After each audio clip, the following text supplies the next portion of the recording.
Hello नमस्कार दोस्तों एवं साथियों, आप सभी का पीटीएफ परिवार में स्वागत है, अभिनंदन है। आज हम लोग करने वाले हैं बिहार का, यानी कि 2011 जनगणना के अनुसार बिहार का जो जनगणना है उसका टोटल एमसीक्यू करने वाले हैं। देखिए, लगभग 57 क्वेश्चन है। अगर 57 क्वेश्चन में लगभग आपने 50 क्वेश्चन अगर सही किया तो आपका मूल्यांकन सही रहेगा, क्योंकि आपको इस चीज़ को समझने में फ़ायदा रहेगा कि आपने ये जनगणना की तैयारी अच्छा किया है।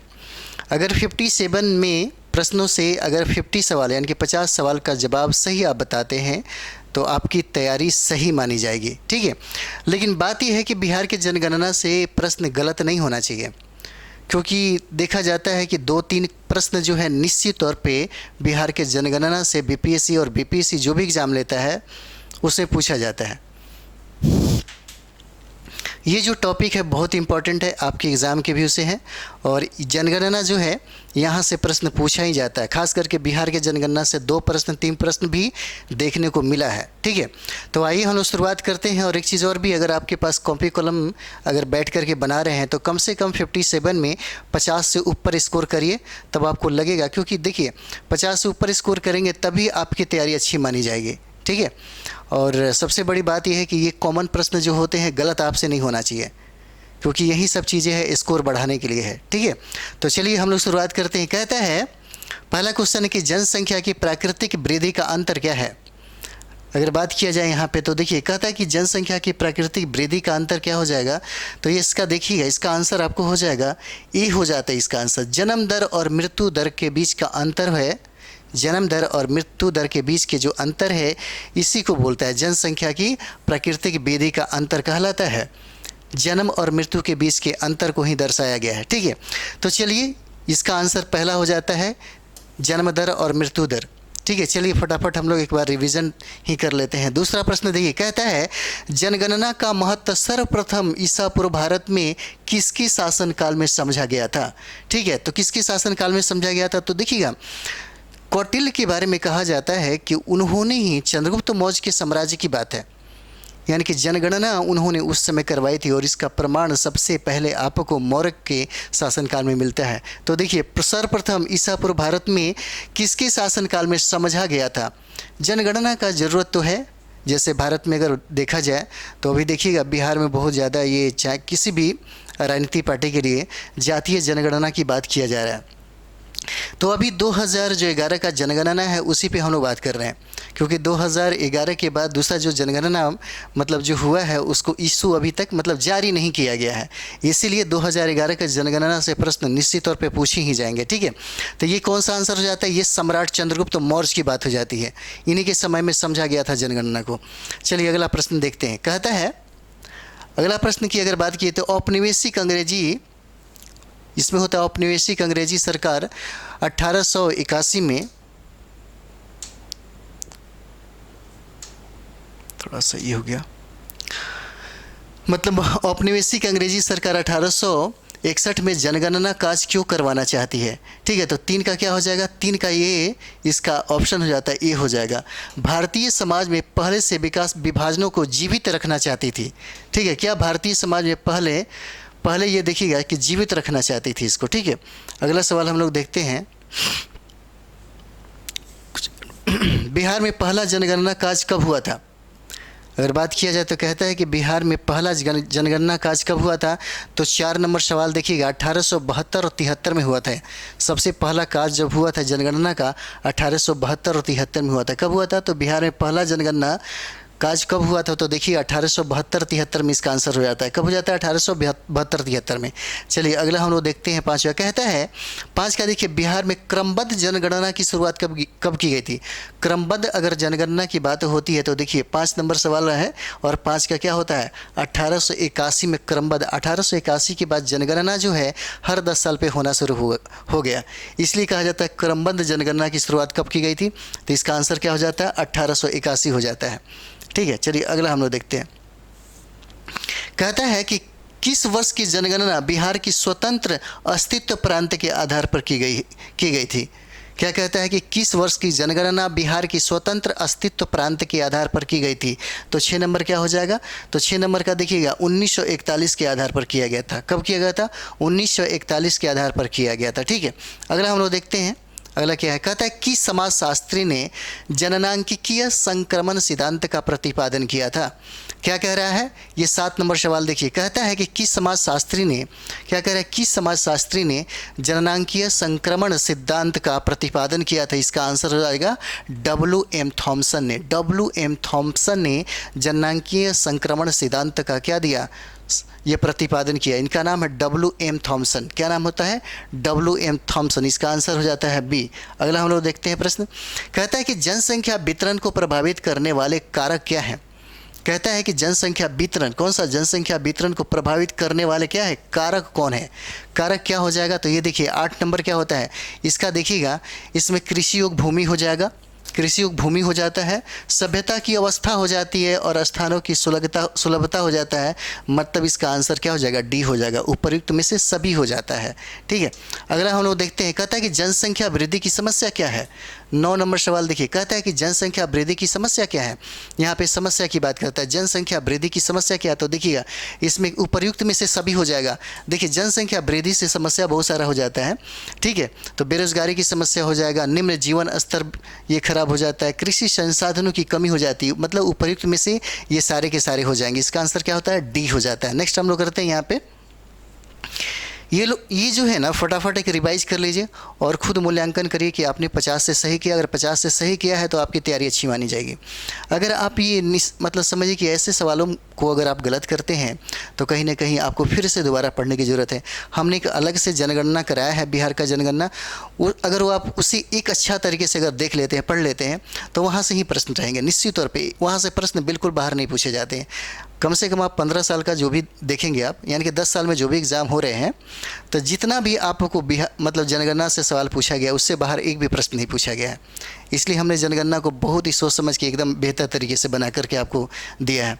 तो किस वर्ष जनगणना जननांकीय संक्रमण सिद्धांत के आधार पर हुई है? ये क्या कहता है? तो देखिए, ये 1951 हो जाता है। क्या हो जाएगा? इसका आंसर हो जाएगा 1951। कहता है किस वर्ष की जनगणना कार्य जननांकीय संक्रमण सिद्धांत के आधार पर हुई है? किसके? तो 1951 के। किसके आधार पर हुई है?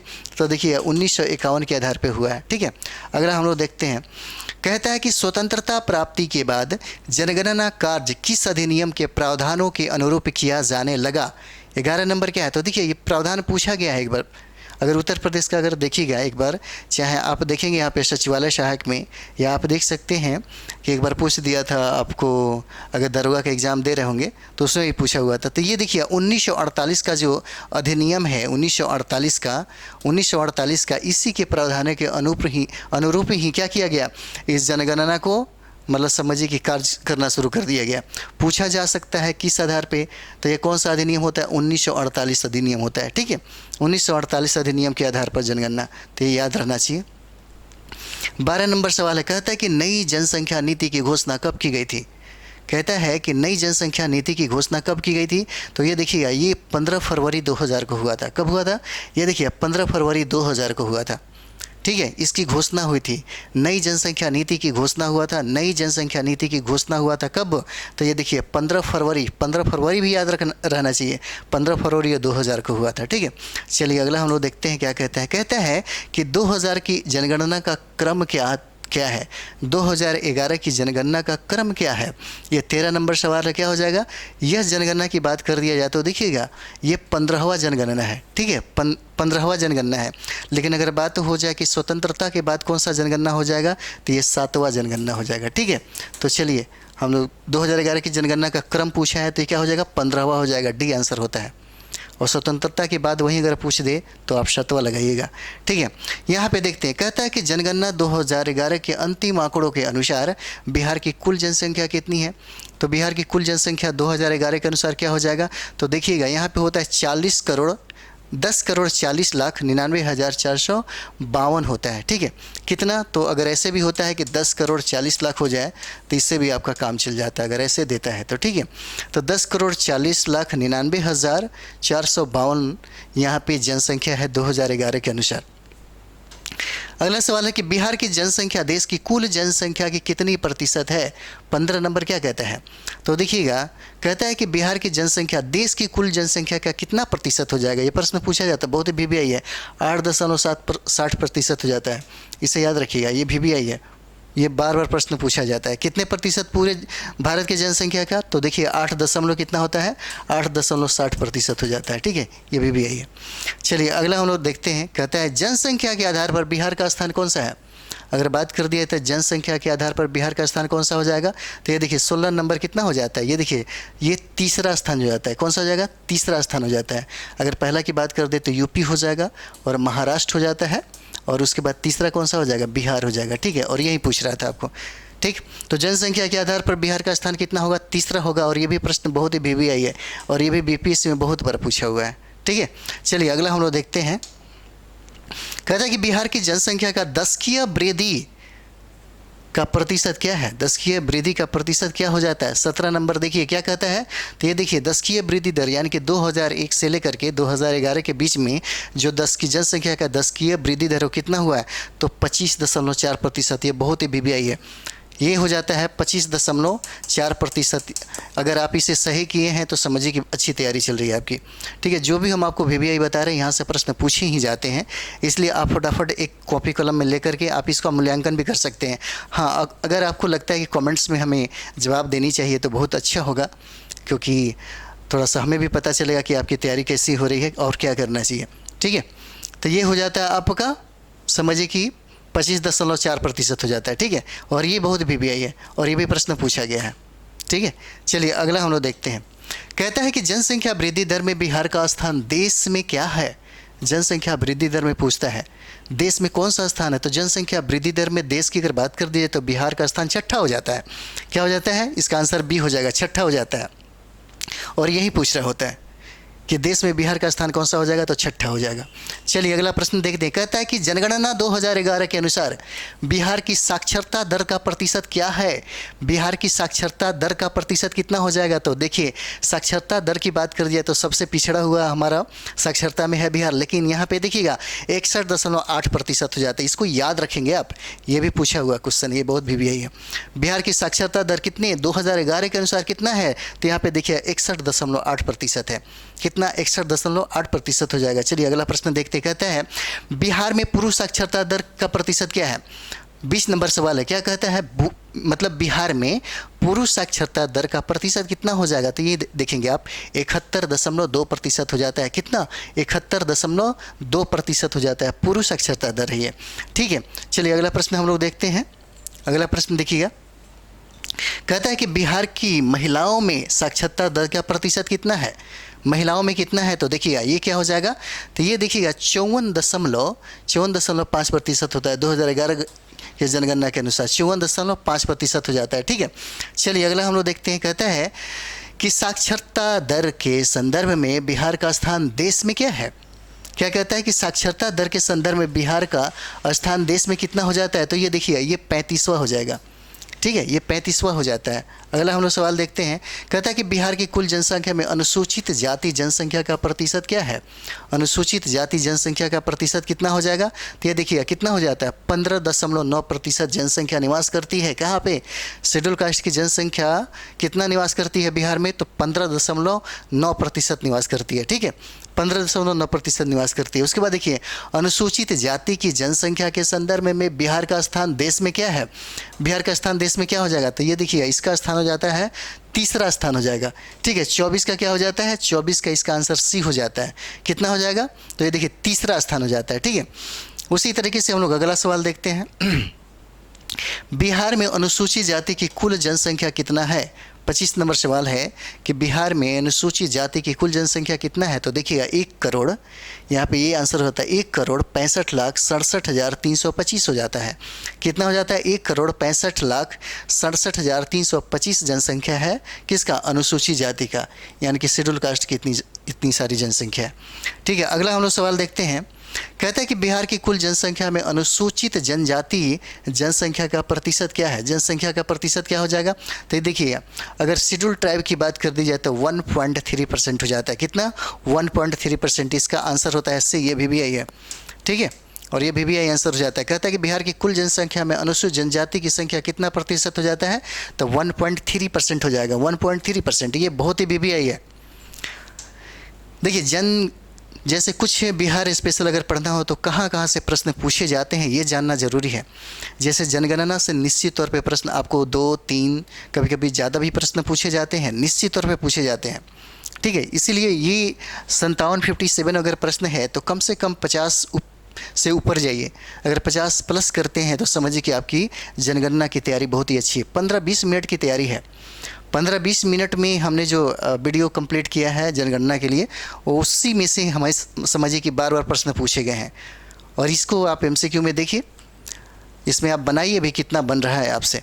कम से कम 50 प्लस सही करिए। 50 प्लस सही करेंगे तभी आपकी भी कॉन्फिडेंस लगेगी कि हाँ हमारी तैयारी अच्छी है, ठीक है। तो चलिए क्वेश्चन नंबर 27 करते हैं। कहते हैं बिहार की कुल जनसंख्या का कितना प्रतिशत जनसंख्या ग्रामीण क्षेत्रों में निवास करती है, ठीक है। कितना प्रतिशत जनसंख्या ग्रामीण क्षेत्रों में निवास करती है, तो कितना हो जाएगा 88.7%। कितना हो जाएगा 88.7%। अगर 100 से 88.7% को निकाल देंगे तो वो जनसंख्या आपको शहरों में निवास करती है, ठीक है। वो कितना हो जाता है, शहरों में निवास करती है। उसके बाद अगला हम लोग देखते हैं, देखिए आ गया। कहते हैं कि बिहार की कुल जनसंख्या का कितना प्रतिशत जनसंख्या नगरों में निवास करता है। ये 2011 का जनगणना है।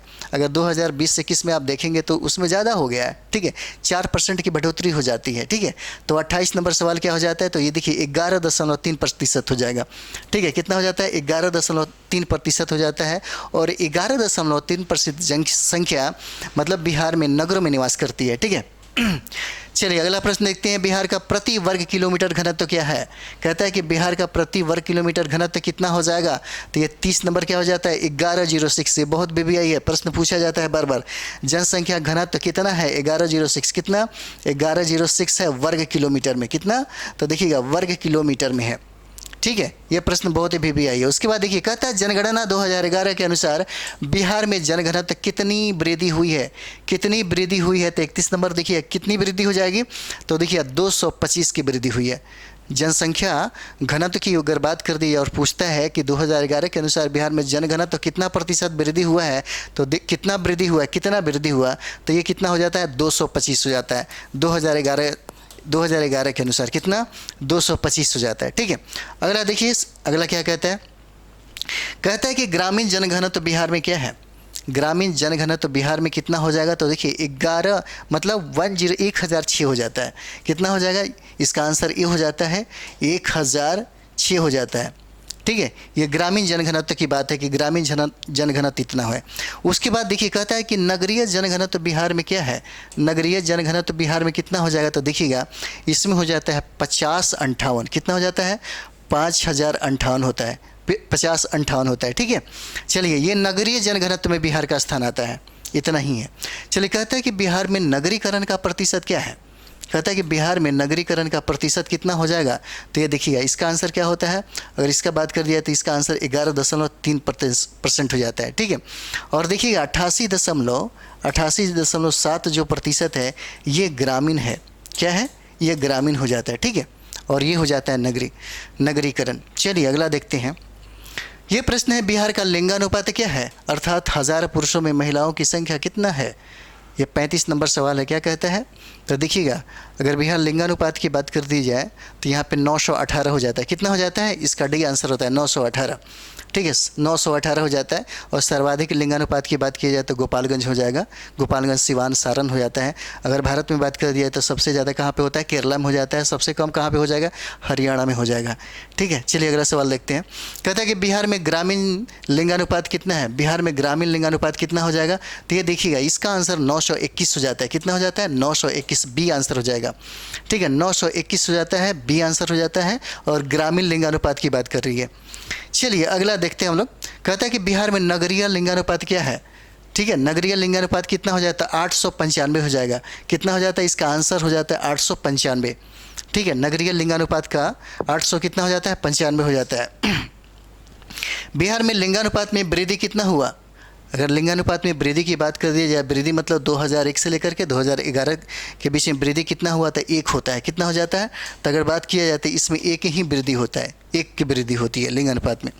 चलिए अगला प्रश्न कहता है कि लिंगानुपात में दशकीय परिवर्तन कितना? दशकीय परिवर्तन ग्रामीण क्षेत्रों में क्या है? दशकीय परिवर्तन ग्रामीण क्षेत्रों में कितना हो जाता है? तो कितना हो जाएगा? 5 हो जाएगा। क्या हो जाएगा? 5 हो जाएगा। सेट अभी बनाने का वक्त है, सेट आप खूब बनाएंगे, क्योंकि इससे आपकी जो प्रॉब्लम है वो भी सॉल्व हो जाएगा और एक आपके पास प्रैक्टिस भी बना रहेगा, क्योंकि आप बहुत पढ़ लिए हैं। तो अब क्या होता है ना कि अब सिर्फ रिवाइज करने का टाइम है। 40-45 दिन का जो टाइम आपके पास जो होता है उसमें रिवाइज करते हैं और कुछ नया ज़्यादा मतलब समझ के ऐड नहीं करते, क्योंकि इसकी तैयारी 1 साल की होती है। ऐसा नहीं कि 2 महीने में ही आप चाहें तो इसे करेंगे, लेकिन आपकी तैयारी अच्छी चल रही है तो आराम से रिवाइज करिए। 40 दिन अगर आपके पास टाइम है तो बहुत ही अच्छा टाइम है, इसी में आपका स्कोर बढ़ेगा। और स्कोर बढ़ाने के लिए जितना चाहें उतना आप कम से कम MCQ करिए, जितना आप प्रैक्टिस करना है करिए। ये आपको बहुत ही ज़्यादा फ़ायदेमंद देगा, क्योंकि आपकी तैयारी अगर अच्छी है तो मूल्यांकन करने के लिए भी तो कुछ चाहिए, इसलिए आप बहुत ज़्यादा से ज़्यादा आप सेट भी बनाया करिए। चलिए करंट अफेयर्स पे बहुत ज़्यादा ध्यान दीजिए, क्योंकि करंट अफेयर्स से ही 30-32 पूछे जाते हैं और करंट अफेयर्स उन्हीं लोगों का सबसे बेस्ट होता है जो प्रतियोगिता दर्पण पे ध्यान देते हैं, क्रॉनिकल पे ध्यान देते हैं। और सबसे ज़्यादा जो महत्वपूर्ण बात कर दें, 28 यानी कि 30-32 नंबर में कम से कम 25 पार करने के लिए जो न्यूज़पेपर का अध्ययन करते हैं उन्हीं का ये बनता है। और मैगजीन में अगर बात कर दें तो बहुत सारी किताबें हैं, 8, 10, 12 प्रश्न आराम से मिल जाएंगे। लेकिन अगर 25, 22, 25, 28 करना चाहते हैं तो बस 1-2 ही मैगजीन है, जैसे प्रतियोगिता दर्पण हो गया, क्रॉनिकल हो गया, और बात कर दे तो आपका न्यूज़पेपर हो गया। न्यूज़पेपर के बगैर नहीं हो सकता। तो ये क्या होता है? लिंगानुपात में दशकीय परिवर्तन ग्रामीण क्षेत्रों में कितना है? तो 5 हो जाएगा। ठीक है, चलिए अगला हम लोग देखते हैं। कहता है कि लिंगानुपात में दशकीय परिवर्तन नगरीय क्षेत्रों में क्या है? नगरीय क्षेत्रों में कितना हो जाता है? तो देखिएगा ये 28 हो जाता है। कितना हो जाएगा? इसका डी आंसर होगा। लिंगानुपात में दशकीय परिवर्तन नगरीय क्षेत्रों में क्या है? तो 28 हो जाता है। चलिए अगला प्रश्न देखते हैं। कहता है कि अनुसूचित जाति में दशकीय वृद्धि दर कितना है? किसमें? अनुसूचित जाति में दशकीय वृद्धि दर कितना हो जाता है? तो ये देखिए 41 क्या होता है? 27 हो जाएगा। क्या आंसर हो जाता है? 27 हो जाता है। ठीक है, उसके बाद अगला हम लोग देखते हैं प्रश्न क्या कहता है। कहता है कि 1 लाख या अधिक जनसंख्या वाले शहरों की संख्या बिहार में कितना हो जाती है? बिहार में कितना हो जाती है? तो देखिए बिहार में इसकी संख्या 26 हो जाएगा। कितना हो जाएगा? 26 यानी कि 26 हो जाता है। ठीक है, 26 हो जाएगा। उसके बाद हम लोग देखते हैं अगला सवाल कहता है कि स्वतंत्रता प्राप्ति के बाद किस अंतराल में बिहार की जनसंख्या में तीव्र गति से वृद्धि हुई है? तीव्र गति से वृद्धि हुई है तो क्या हो जाएगा? देखिए 1951 से लेकर के 1991 के मध्य में जनसंख्या की वृद्धि हुई है बहुत ज़्यादा। ठीक है, यानी कि 1951 से अगर 21 तक 91 तक देखते हैं, 51 से 91 तक, तो देखिए जनसंख्या की वृद्धि हुई है कहाँ पे?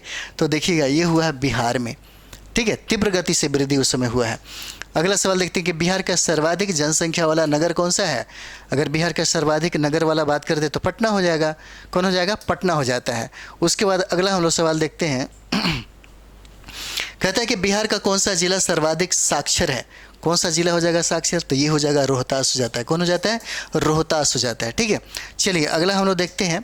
अगला कहता है कि रोहतास जिला का साक्षरता दर का प्रतिशत कितना है? 46। क्या कहता है कि रोहतास जिला का साक्षरता दर प्रतिशत कितना है? पूछा हुआ सवाल है और इसका आंसर डी हो जाता है, 73.4%। ठीक है, ये सवाल पूछा गया है, बहुत इंपॉर्टेंट है। साक्षरता दर बार बार पूछा जाता है बिहार के एग्जाम में। तो देखिए ये इसके बाद हम लोग अगला करते हैं। बिहार का न्यूनतम जनसंख्या वाला जिला कौन सा हो जाता है? अगर बात करें 47 का तो क्या हो जाएगा? शेखपुरा हो जाएगा। हालांकि देखा जाए तो पूर्णिया है, लेकिन पूर्णिया अगर ऑप्शन में ना हो तो आपको क्या करना पड़ेगा? शेखपुरा हो जाता है। बिहार का न्यूनतम जनसंख्या वाला बात कर रहा है, ये शेखपुरा सही है। ठीक है, ये शेखपुरा हो जाता है। हम एजुकेशन की बात कर रहे थे। बिहार का न्यूनतम जनसंख्या वाला जिला कौन सा हो जाता है? शेखपुरा हो जाता है। और सर्वाधिक जनसंख्या वाला बात कर दे तो क्या हो जाता है? ये पटना हो जाएगा। ठीक है, पटना हो जाएगा। उसके बाद अगला सवाल देखते हैं। कहता है कि बिहार का न्यूनतम साक्षरता वाला जिला कौन सा हो जाता है? न्यूनतम साक्षरता देखिए पूर्णिया आ गया। कौन हो जाता है? पूर्णिया हो जाता है। बिहार का न्यूनतम साक्षरता वाला जिला कौन सा? पूर्णिया। और सर्वाधिक साक्षरता वाला कौन सा हो जाएगा? तो रोहतास हो जाता है। ठीक है, रोहतास हो जाएगा। अगला हम लोग सवाल देखते हैं। कहता है कि बिहार का सर्वाधिक जनघनत्व वाला जिला कौन सा है? बिहार का सर्वाधिक जनघनत्व वाला जिला कौन सा हो जाएगा? ये शिवहर हो जाता है। इसका आंसर ये हो जाएगा, शिवहर हो जाएगा। ठीक है, ये सर्वाधिक जनघनत्व वाला है। अगला देखते हैं, बिहार का न्यूनतम जनघनत्व वाला जिला कौन सा हो जाएगा? ये 50 नंबर सवाल क्या हो जाता है? तो देखिएगा, बिहार का न्यूनतम जनघनत्व वाला जिला हो जाता है आपको कैमूर हो जाएगा। कहाँ? कैमूर हो जाएगा, कैमूर हो जाएगा। ठीक है, तो यहाँ तक अगर आप 50 में कम से कम अगर बनाए होंगे तो मुझे लगता है कि 2 या 1 ही गलत हुआ होगा। ठीक है, और ये भी हम संभावना नहीं चाहते हैं कि आप बनाइए, क्योंकि अगर 57 सवाल है तो कम से कम 1-2 ही गलत हो। और क्यों गलत हुआ तो इसके बारे में ज़रूर मेंशन करिएगा, क्योंकि गलती जहाँ से हो जाए उसके बारे में खुद की मतलब समझिए कि इस पर विचार करना ज़रूरी है। देखते हैं अधिकतर लोग क्या करते हैं, सवाल मतलब क्वेश्चन बना रहे हैं, लेकिन जैसे ही गलत होता है तो उसको वो छोड़ के चले जाते हैं। हो सकता है वही प्रश्न आपके एग्ज़ाम में दोबारा आ जाए, इसलिए जहाँ से गलत होता है उस प्रश्न को फिर दोबारा जा कर के पढ़िए, क्यों गलत हुआ, इस पर विचार करना आपका काम है। अगला सवाल है, कहता है कि बिहार का सर्वाधिक लिंगानुपात वाला जिला कौन सा हो जाएगा? तो सर्वाधिक लिंगानुपात की बात कर जाए तो कौन सा हो जाएगा? ये देखिए, गोपालगंज हो जाता है। गोपालगंज, सिवान, सारण, गोपालगंज, सिवान, सारण। ठीक है, ये हो जाता है। उसके बाद अगला हम लोग देखते हैं, कहते हैं कि बिहार का न्यूनतम लिंगानुपात वाला जिला कौन सा हो जाएगा? बिहार का न्यूनतम लिंगानुपात वाला जिला कौन सा हो जाएगा? तो ये देखिए, ये मुंगेर हो जाता है। न्यूनतम लिंगानुपात है, सबसे कम लिंगानुपात है। बिहार में सबसे ज़्यादा लिंगानुपात किसका? तो गोपालगंज का। और सबसे कम किसका? तो मुंगेर का। भारत की बात कर दिए तो सबसे ज़्यादा किसका? केरल का। और सबसे कम किसका? तो आपको हरियाणा का हो जाता है। चलिए अगला देखते हैं, कहते हैं कि बिहार के किस जिले में सबसे अधिक अनुसूचित जाति की जनसंख्या है? कहता है कि बिहार में सबसे ज़्यादा अनुसूचित जाति यानी कि एससी की जनसंख्या कहाँ पे है? तो देखिए, गया में हो जाता है। ये गया में हो जाएगा। बिहार में सर्वाधिक मतलब अनुसूचित जाति कहाँ निवास करते हैं? तो गया में निवास करते हैं। बात कर देगा अगर भारत में, तो भारत में सर्वाधिक जनसंख्या अनुसूचित जाति को कहाँ पे है? तो उत्तर प्रदेश में हो जाता है। ठीक है, और अनुसूचित जाति प्रतिशत अगर पूछ दिया जाए तो वो आपका पंजाब हो जाता है। ठीक है, चलिए अगला देखते हैं। कहता है कि बिहार के किस जिले में अनुसूचित जाति की जनसंख्या न्यूनतम है? ठीक है, 54 क्या कहता है इसमें? देखिए, शिवहर में अनुसूचित जाति की जनसंख्या बहुत कम है। कहाँ पे? तो शिवहर में। इसका आंसर ए हो जाता है, शिवहर में हो जाता है। ठीक है, चलिए अगला हम लोग देखते हैं। कहता है कि बिहार के किस जिले में सर्वाधिक नगरीकरण हुआ? सर्वाधिक नगरीकरण हुआ तो देखिए क्या हो जाता है? सर्वाधिक नगरीकरण की अगर बात कर दिया है तो देखिएगा, इसका आंसर आपको क्या हो जाता है? पटना हो जाता है। ठीक है, क्या हो जाएगा? पटना हो जाएगा। उसके बाद हम लोग अगला देखते हैं। प्रश्न कहता है कि बिहार के किस जिले में सबसे कम नगरीकरण हुआ? सबसे कम नगरीकरण कहाँ हुआ? तो इतने ऑप्शन है तो आप बना ही सकते हैं। ये समस्तीपुर हो जाता है। कौन सा हो जाता है? समस्तीपुर हो जाएगा। अगला प्रश्न देखिए, कहता है, लास्ट प्रश्न है हमारा 57, हमने बोला था 57 है। ठीक है, कहता है कि पटना शहर में बिहार के कुल शहरी आबादी का कितना प्रतिशत हिस्सा निवास करती है? ठीक है, कितना प्रतिशत हिस्सा निवास करती है? तो क्या हो जाएगा? 43.48%। कितना हो जाएगा? 43.48% है। इसका मूल्यांकन एक बार कर लीजिएगा, इसको बनाइएगा। अगर 50+ आपने पार किया होगा तो समझ जाइएगा कि आपकी तैयारी अच्छी है। अगर थोड़ा सा गड़बड़ हो गया होगा तो एक बार रिवाइज करने की ज़रूरत है। ठीक है, रिवाइज कर लीजिए और एग्ज़ाम तक कम से कम चलना चाहिए 5-6 बार रिवाइज आपका। ठीक है, तब जाकर के स्कोर आपका बहुत ही अच्छा आएगा। ये सेशन हमारा अच्छा लगता है तो आप इसको लाइक करें, सब्सक्राइब करें और ढेर सारा शेयर करें। चलिए हम लोग मिलते हैं फिर दूसरे वीडियो में, और बहुत इंपॉर्टेंट वीडियो लेकर के हम आपके सामने आने वाले हैं। Thank you very much.